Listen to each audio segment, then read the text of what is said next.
When a good thing goes bad, it's not the end. Tonight is pretty special because it's part of a series that two members of our team have been working on.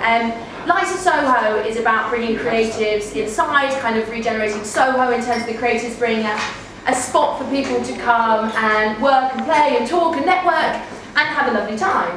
And as part of our remit, it's really about providing platforms for new and emerging talents and helping people who are maybe just at the beginning of their journey into creation and creating things, to kind of hear from other people exactly how they've got there. And so we put together this evening called Bright Lights in association with Nooneartist, which is Anna, who set up this blog to kind of look at emerging talents, and Lucy, who's been recently onto the Lights of Soho team, massively helping me out with events and design and stuff. And so together they've been working about putting this kind of network together. So this is only the third one, but it's been really exciting so far. So thank you so much for joining. And we would love you to come down. We're going to be doing it once monthly once we hit September. So if you're ever about on the first Tuesday of the month, we'd love to have you here and come and see what we've got next. But tonight, I'm actually going to pass you over to Lucy, who's going to introduce you to the act tonight. So thanks very much for joining us.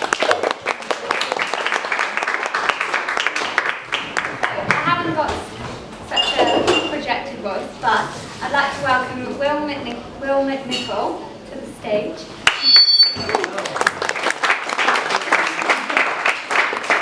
This is our bright light for the evening. This is Olivia Collins. She works for the International Guitar Foundation, and she also has a blog, The Musical Acid Test, where she has interviewed the likes of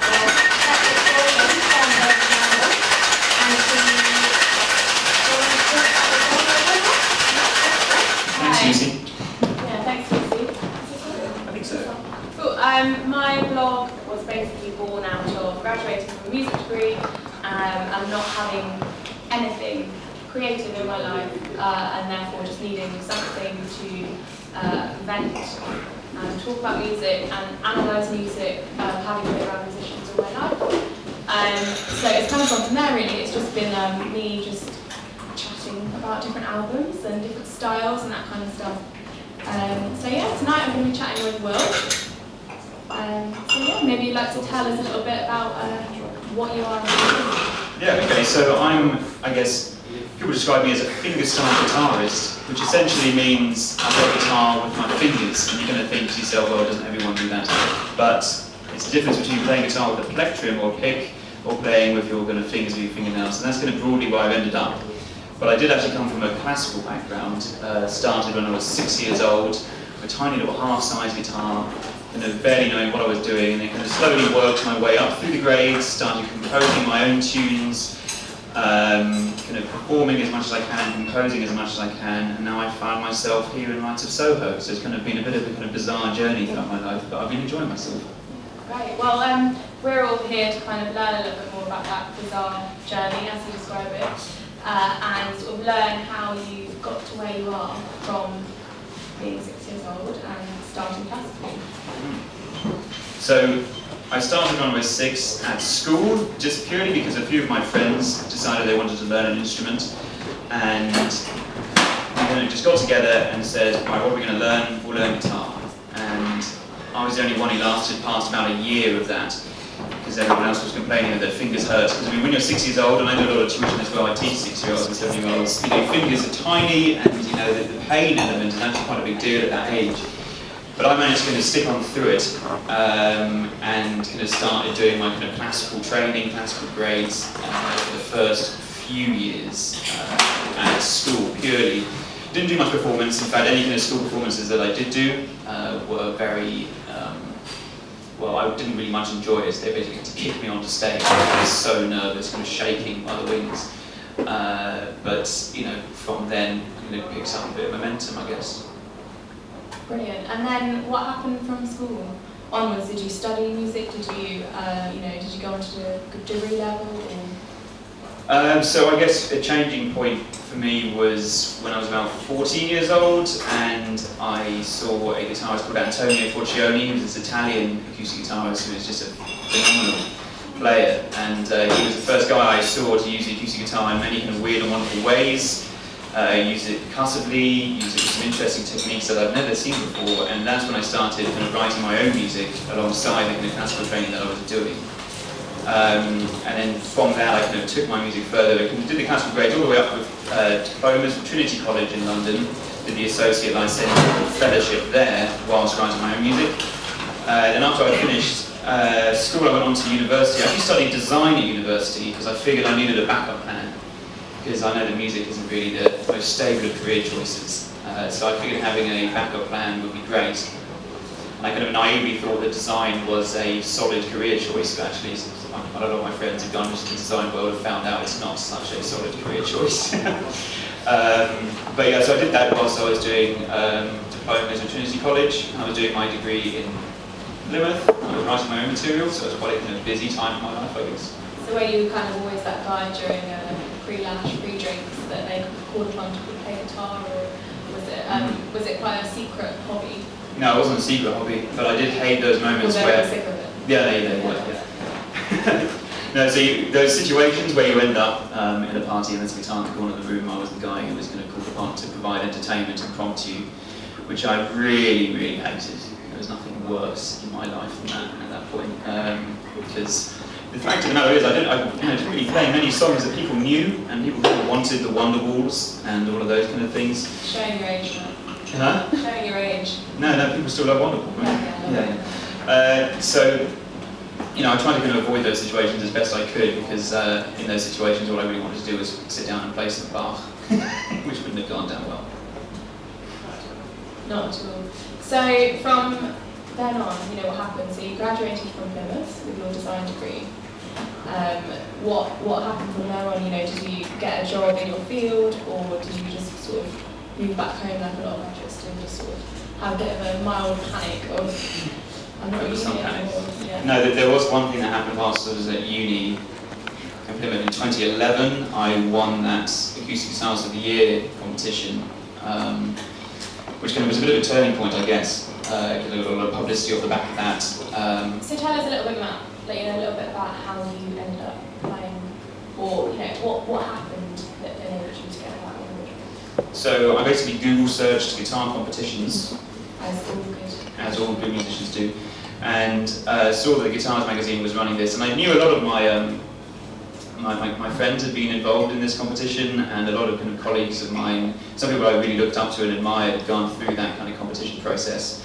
And I figured, you know, I've got nothing to lose, I'll enter this competition, and all it really involved was uploading your own composition to their website, and then they'll listen to it, and I kind of whittled it down to the final 6 out of however many hundreds or thousands of people it was, to perform at the South Bank Centre, and I did that. To be honest, I really wasn't expecting much, because the standard was so great, and I was quite naive at that point and didn't really expect much from it, but when I got put into the final 6, that was quite surprising.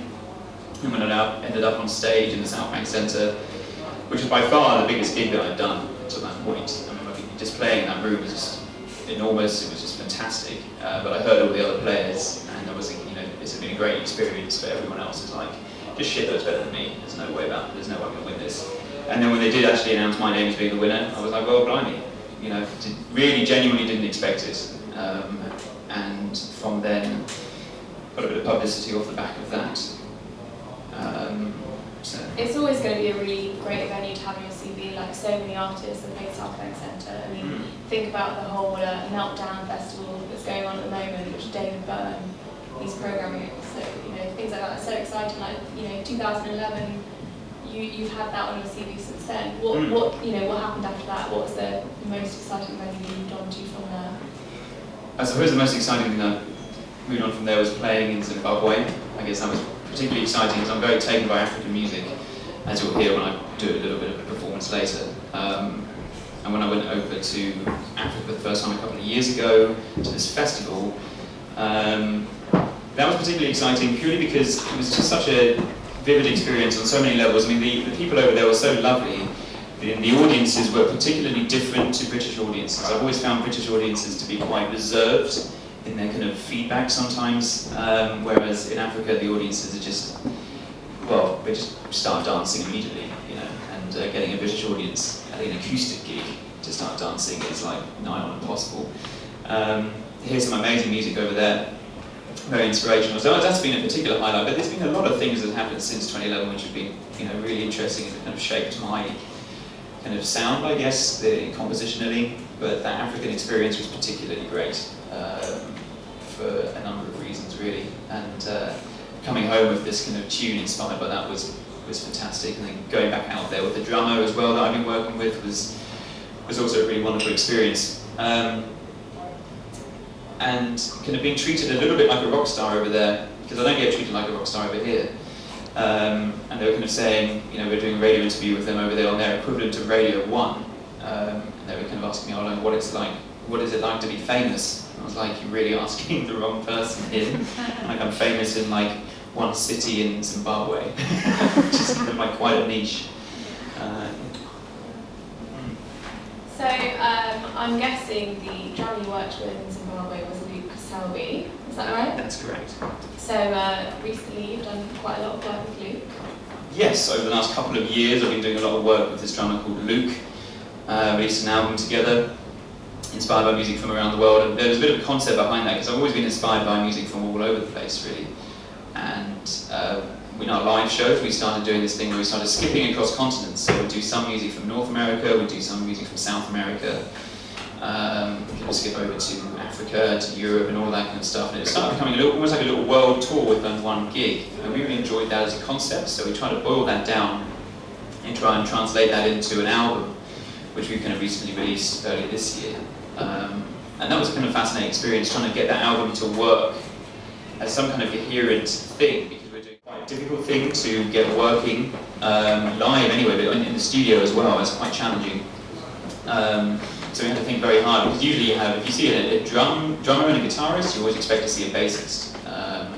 So I had to work very hard trying to get the bass lines out of my guitar. And again, I'll show you a little bit of that a bit later on. So how did you meet Luke? How did it happen to do the album with him? So I first met Luke when we were working together at the Academy of Contemporary Music. Their regional one in Bournemouth, their kind of big centre is in Guildford. We were working there together as tutors, and he wanted to start a little project, a little Latin American project, so which I joined in on, and then it kind of evolved into him working with a lot of my material, my own compositions. Then we started composing more and more together, and that's an interesting thing, composing with a drummer, because melodically, because it's not a melodic instrument, so he would come up with some rhythms and I had to try and bounce off that. But Luke is also a very talented songwriter. He was kind of coming up with little piano ideas that I had to kind of try and translate into guitar. And then suddenly, sometimes he would just be drumming away, and then he'd just come up with a melody in his head and he'd just blurt it out and start singing it, and then expecting me to kind of instantly get it on the guitar, and that was kind of quite an interesting kind of working relationship. But it's worked quite well so far. We're not sick of each other just yet, so we're going to keep on doing that. That's good news. How does that compare to your previous composition process? Quite different. Quite a lot of my solo work has been quite introverted, I guess, coming from a classical background. But it's all still, because it's all instrumental, I come from kind of visual perspective, I guess. When I compose, I try and kind of describe something that you could see used in image. I've always been taken by kind of music for films and music for TV, music for any kind of moving image, and quite often I will have an idea in my head, try and boil that down into some kind of music that wouldn't necessarily kind of go alongside that. But what's fascinating about that is obviously it's all open to interpretation. So you'll have an idea in your head and try and get that across in music, and then you'll speak to someone afterwards and they'll say, like, I really imagined like this beautiful sunny day over the hills, and I was like, that's funny, because I imagined a really rainy, dark, kind of like, brutal landscape, but that's fine.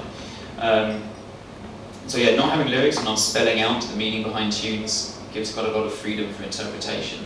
And some of my tunes come from a very, very personal kind of place. But people wouldn't necessarily get exactly where they come from, and I quite like that kind of mystery behind them, I suppose. So having been somebody that would always compose by themselves, always practice by themselves, was it quite difficult to then share that process with somebody else? I actually really enjoyed the experience because it just gave a whole other element to it, especially with the drums. It opened up a whole other repertoire, more styles of music that I could play confidently. Just different ideas really came up from that process, whereas I really enjoyed kind of composing by myself, having someone else to bounce ideas off of, has been a really fascinating experience. I've been enjoying it.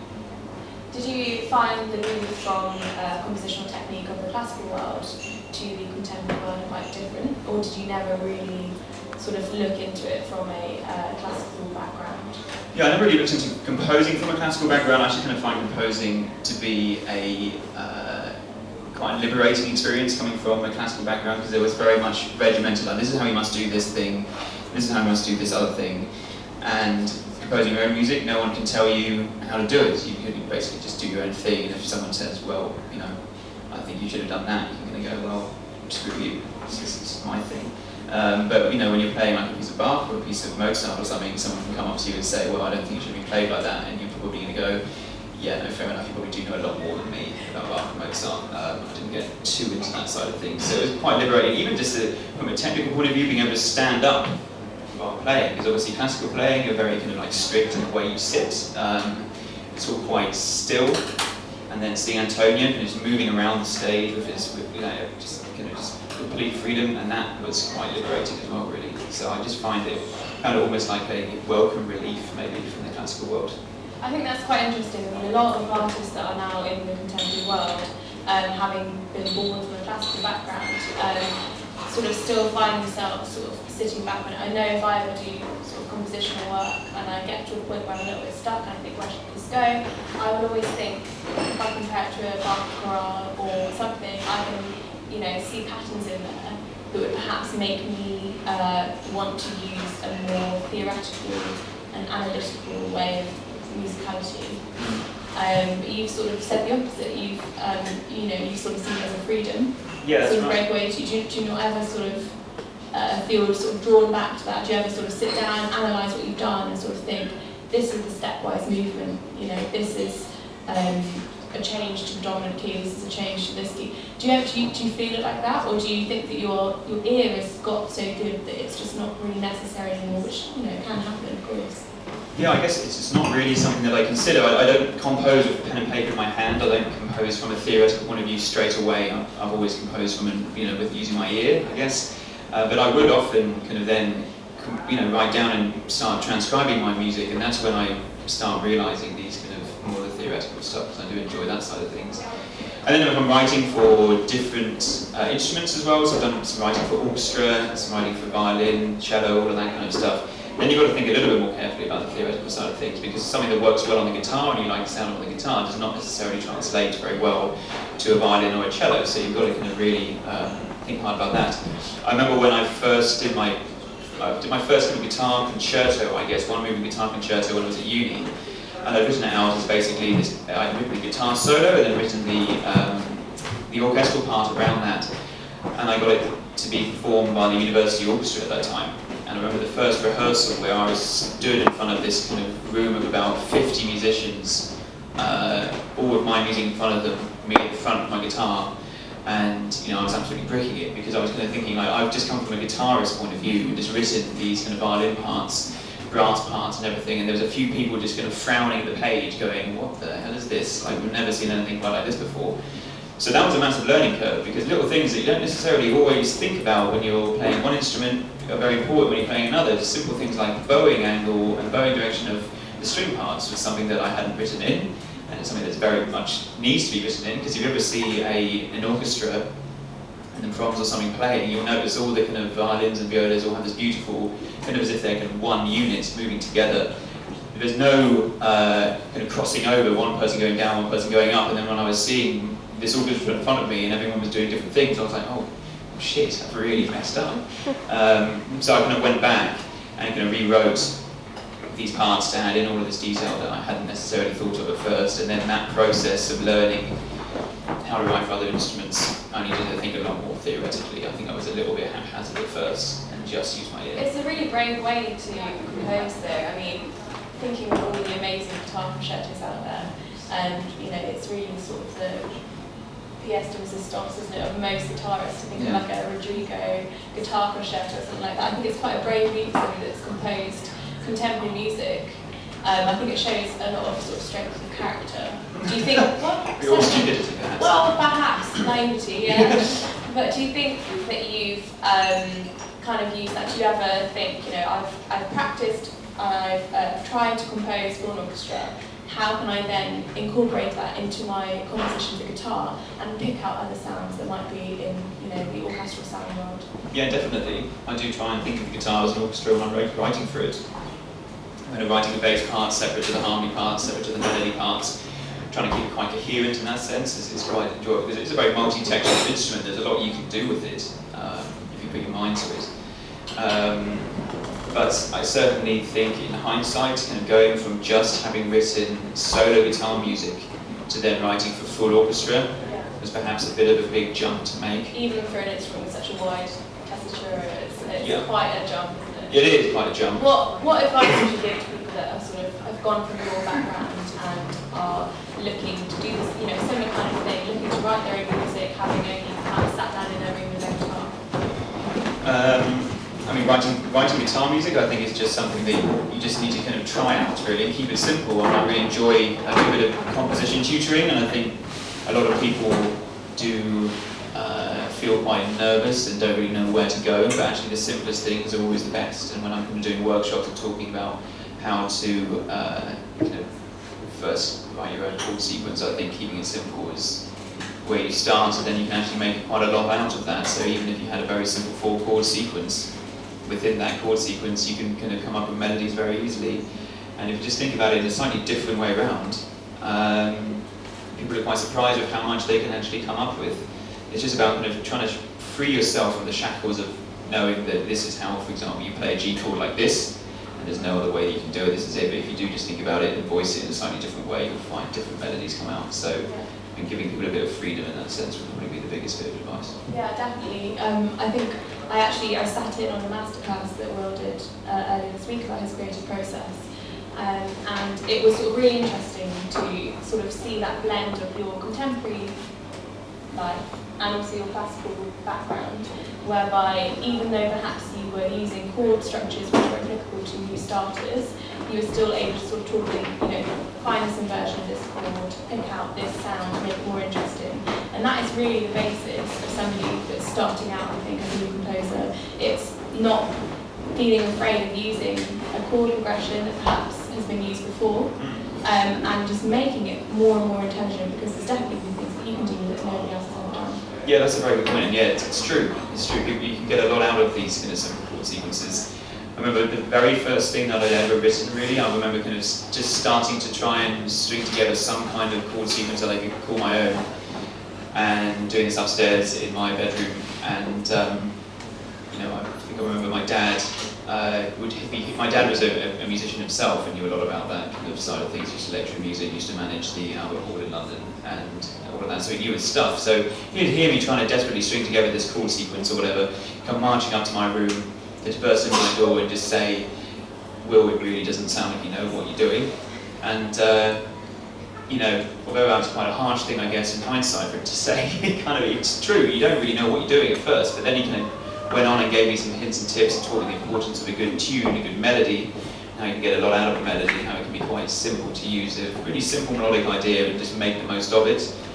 And I think that's what I've really tried to do in my own compositions, is kind of really come from a melody-centric point of view. Yeah. I think you really brought it off as well. I mean, I've seen you play a couple of times now, and it wasn't until I sat in on a masterclass and you broke it all down, I sort of actually was sort of brought back to reality of perhaps how simple it was. And that's not a criticism in any way. That's a really good thing to be able to do, is to make something elaborate out of something that perhaps wasn't so to start with, or if you broke it down. That I kind of begin to realise, actually, this is really quite simple stuff. Have I been quite a lazy composer here? Like, it seems like I haven't done enough. But actually, that's kind of the beauty of it, knowing when to stop. Because when I first started writing, I certainly tried to cram far too much into my pieces of music. I just basically I kind of thought the idea of repetition was going to bore people. So whenever you heard when you heard like a second come round, I would think, oh, that might be a bit boring. So I used to compose through songs that literally have no repetition at all. And you kind of quickly realise that's really not the way to go. Well, you can write like that, but I quite enjoy kind of the melodic aspect of it and the kind of repetition. And I actually got quite taken by the minimalist composers like Philip Glass and Steve Reich, and kind of took a lot from what they were doing and making the most of really small ideas that evolve over time. So So yeah, it is interesting looking back on your composition process, because I don't really necessarily think about it actively when I'm doing it.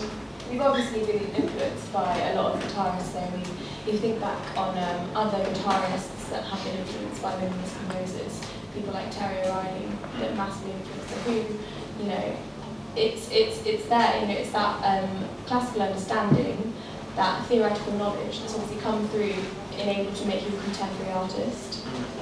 And I think the way that you have incorporated that with your in your gigs, you know, using the DI, the loop pedal, Yeah. not the DI, the loop pedal, Exactly. and things like that. You've managed to create an orchestral sound by recording over yourself, and you know you managed to really stretch the sound world, which you're limited to having just only had two hands. Yeah, that's true. And regarding other guitarists that have influenced me, I mean, I guess I mentioned Antonio Forcioni, who's the Italian guy who I first saw. He was the first guy I saw really using the guitar and making noises out of it that I didn't really think was possible. Instead of just playing it as if it was just 6 strings attached to a piece of wood, he kind of thought to himself, well, this is just a wooden box, really. This is effectively a drum. And you can get a lot of different tones out of the guitar depending on where you hit it.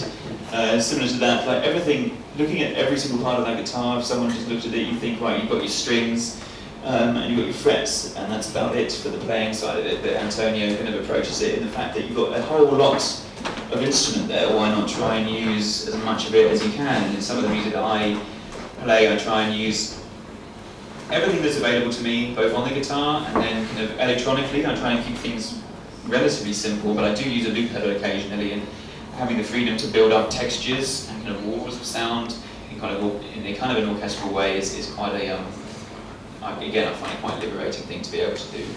And then when I do actually come to write for other instruments, what I do on the loop pedal then can be taken from the loop pedal and kind of given to a cello or given to a violin or whatever, because I always think in my head whilst I'm looping and adding these different loops, what instrument couldn't this be written for, and try and keep it kind of real. It's a really open way to think as well about composition.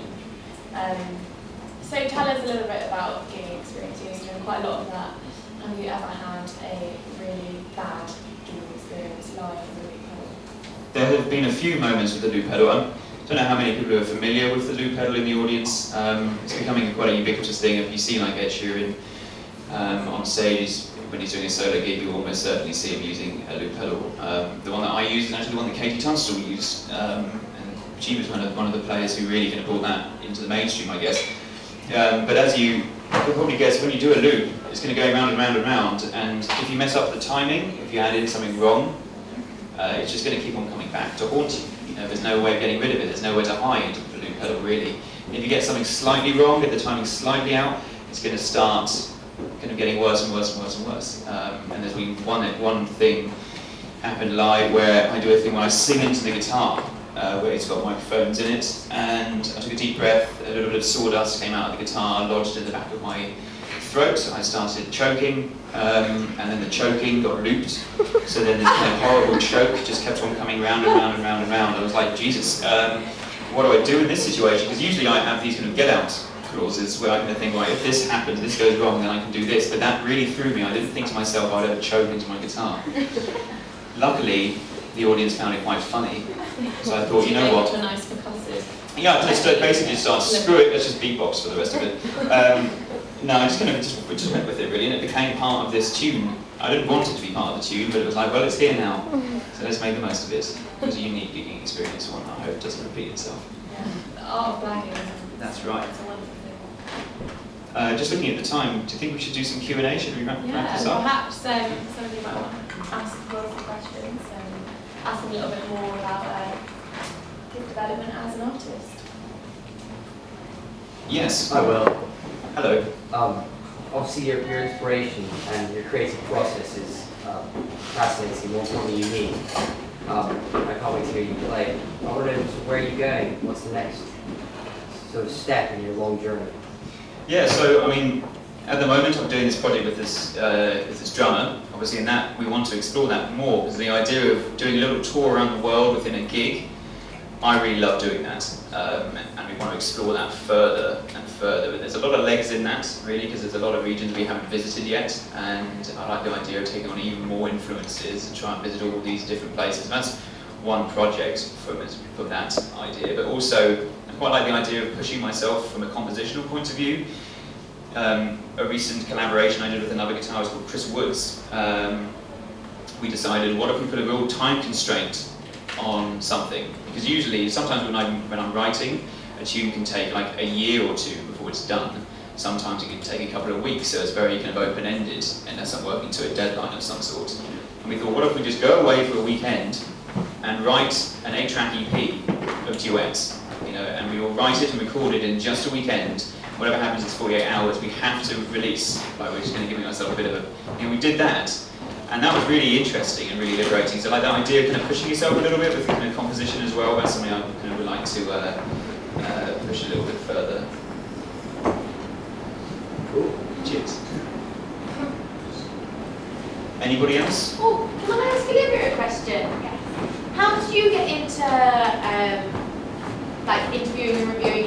Where did your passion come from, and what got you involved in what you're doing? So I studied a Bachelor of Music at Cardiff University.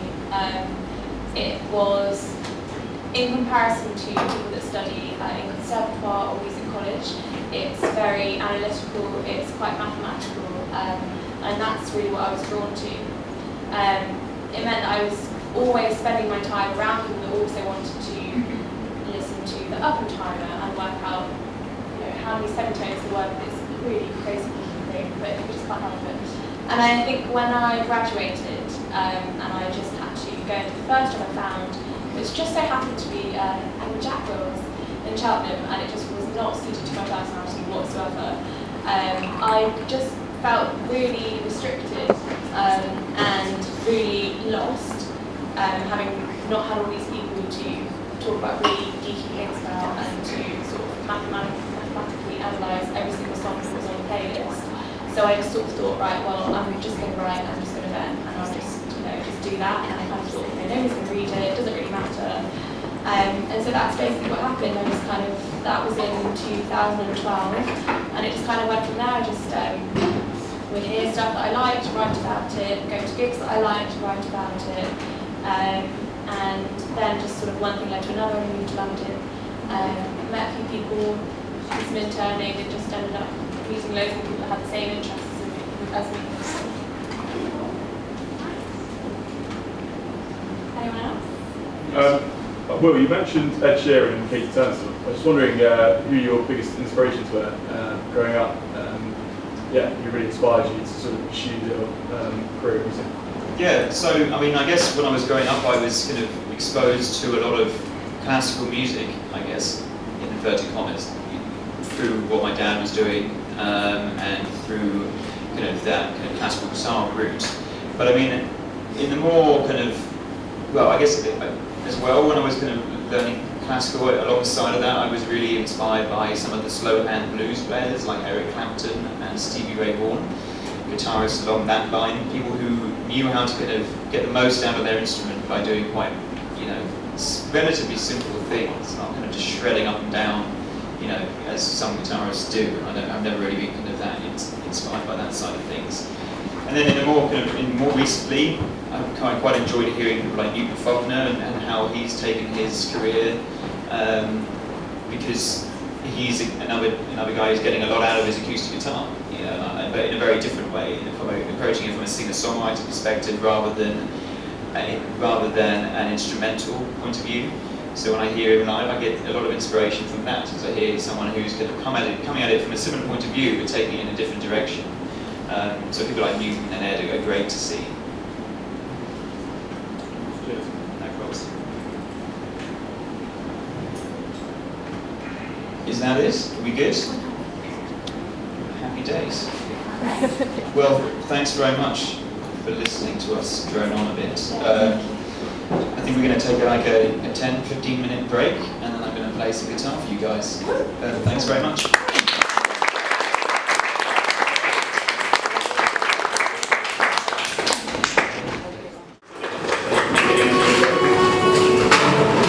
Yeah, thanks everyone. So I'm going to just do a short performance heard me talk a bit about kind of going around the world in what I do, so I'm just going to play something from England, something from Scotland, something from the United States of America, and something from Africa.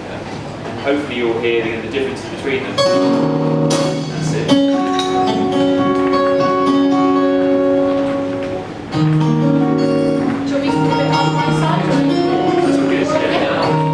So I'm going to start with this tune. This is called The Wake Up, inspired by an English kind of sunrise, I guess you could describe it as. This is the one, I mentioned in the interview that there was a point where I breathed in a bit of sawdust and I started choking. That's in this tune. So hopefully that doesn't happen this time around. So I'm using the loop pedal for this one as well. I composed it without the loop pedal and added the loop pedal in as kind of a performance point really. So, here it is.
that was the wake up, which is kind of from England really. And then we're going to move on to the USA for a bit of blues. So this is a blues originally written by a chap called Willie Brown, written as a song and then arranged for guitar by a fantastic British guitarist called Clive Carroll. And then I'm going to play you my version of that tonight. So this is kind of my version of Clive Carroll's version of Willie Brown's original tune, Mississippi Blues, which I kind of like thinking of being triple distilled for your pleasure. So here it is.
Instantly recognisable African, quite upbeat rhythm. So this is it. This is Harari.